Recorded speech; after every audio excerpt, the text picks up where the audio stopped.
श्री सुखदेव जी महाराज आगे वर्णन करते हैं दूसरे अध्याय में 12वें स्कंद कि परीक्षित, जब धर्म दिनों दिन क्षीण होने लगता है यानी नष्ट होने लगता है, तब जिसके पास ज़्यादा पैसा होता है वो तनख्वाह दे दे करके ऐसे पढ़े लिखे लोगों को अपने पास रख छोड़ते हैं जिनसे वे शास्त्र का मनमाना अर्थ करवा लेते हैं। जो उन पैसे वालों के मन में होता है वैसा ही अर्थ शास्त्र का करवा लेते हैं। किनसे? पढ़े लिखे लोगों से, विद्वान लोगों से। क्या करके? पैसा दे दे कर। ऐसे लोगों के पास 20 आदमी केवल शास्त्र का अर्थ बदलने के लिए ही रहते हैं और पैसा लेते हैं। देखो, मुंडिया लिपि में लिखते हैं 60 माने मूर्ख। अब 60 के ऊपर 100 के ऊपर एक ही मात्रा और लगा दो तो क्या हो गया? सेठ। तो 60 को सेठ भी पढ़ सकते हैं और वह 60 तो है ही, लेकिन चाटुकार लोगों ने कहा है कि श्रेष्ठ शब्द से सेठ बना, 60 से नहीं बना। चाटुकारात् प्रसादेन ततः श्रेष्ठत्वमागम। ये चाटुकार लोग पैसे को ही सब कुछ मानते हैं। वित्तमेव कलौ नृणाम् जन्माचार गुणोदय। चाहे जैसी व्याख्या कर लो इसकी, कलयुग में यही न्याय है। क्या?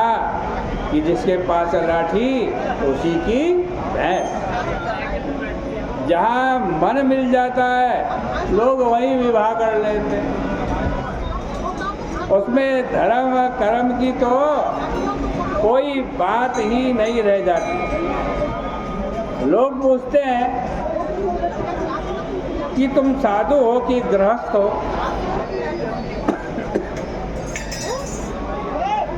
साधु उत्तर देते हैं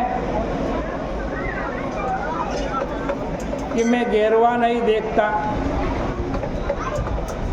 तुम्हें गेरवा नहीं दिखता?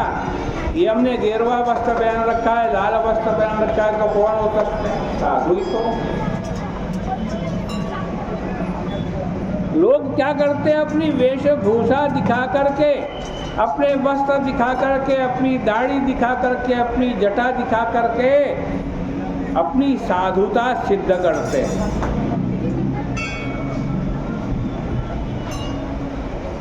जो बहुत ज्यादा बोले उसको पंडित माना जाता है।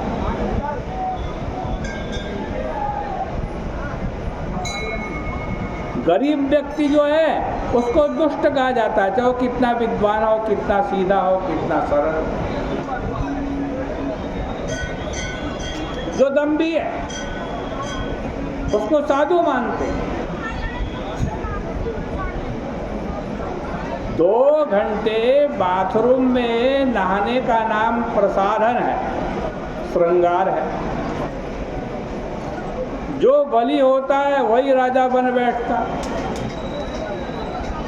एक आदमी दूसरे आदमी का भोजन छीन लेता, उसकी स्त्री आदि छीन लेता। बारंबार अनावृष्टि होती है और अकाल पड़ता है, व्याधि संताप होते हैं, वर्णाश्रम क्षीण होने लगता है, वेद पथ क्षीण होने लगता है, पाखंड प्रचुर हो जाता है, राजा लोग प्रायः डकैत हो जाते हैं, आश्रम घर गृहस्थी के समान हो जाते हैं और वर्ण सूत्र के समान सभी वर्ण हो जाते हैं। इस प्रकार कलयुग में गधे का धर्म ज़्यादा बढ़ जाता है। इसके बाद देखो भागवत में वर्णन आया, संभल नाम के विष्णु यशा से कल्कि भगवान का अवतार होगा। कहाँ होगा? संभल ग्राम में। वे घोड़े पर चढ़कर दुष्टों को मारेंगे और फिर दोबारा सतयुग का प्रवर्तन करेंगे। इसके बीच में श्री सुखदेव जी महाराज ने काल का वर्णन भी किया कि कितने काल तक कैसा होता है। उन्होंने कहा कि जिस दिन भगवान अपना चरणारविंद धरती से जिस दिन उठाया भगवान ने, उसी दिन से कलयुग की प्रवृत्ति हो गई। इसका अर्थ है कि यदि आप भगवान के चरणारविंद को अपने हृदय पर बनाए रखेंगे, किसको? भगवान के चरणारविंद को, तो कलयुग आपके जीवन में बिल्कुल प्रवेश नहीं करेगा। कलयुग के अंत में देवापि फिर से क्षत्रिय धर्म का प्रवर्तन करेंगे। ये चारों युग देश काल वृत्ति के अनुसार अनुक्रम से होते रहते हैं। जो बड़े बड़े राजा हुए, इन्होंने पृथ्वी से ममता की और कहा क्या कि ये पृथ्वी हमारी है, ये पृथ्वी किसकी है? मेरी। लेकिन अंत में सब मर गए। उन्होंने नाम तो रखा राजा, और मरकर कहाँ गए? नाम राजा है, मरने के बाद कहाँ गए? कृमि विट पत्व संज्ञान्ते राजनाम्नोऽपि यस्य च।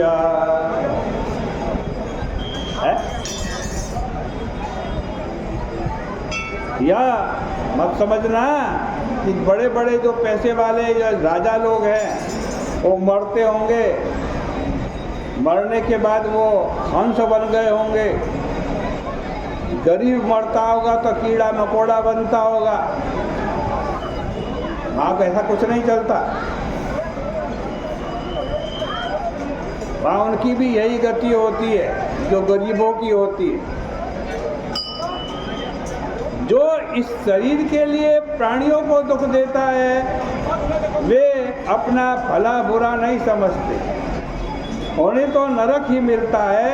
लोग कहते हैं कि अजी यह धरती मेरे पूर्वजों की है, और अंत में मर जाते हैं। अब तो केवल उनकी कहानी ही सुनने को मिलती है। कालेन ते कृता सर्वे कथा मात्र कथा सूचक। इस प्रकार से श्रीमद् भागवत महापुराण के 12 स्कंद 12वें स्कंद का ये पहला और दूसरा अध्याय आपके सामने कहा।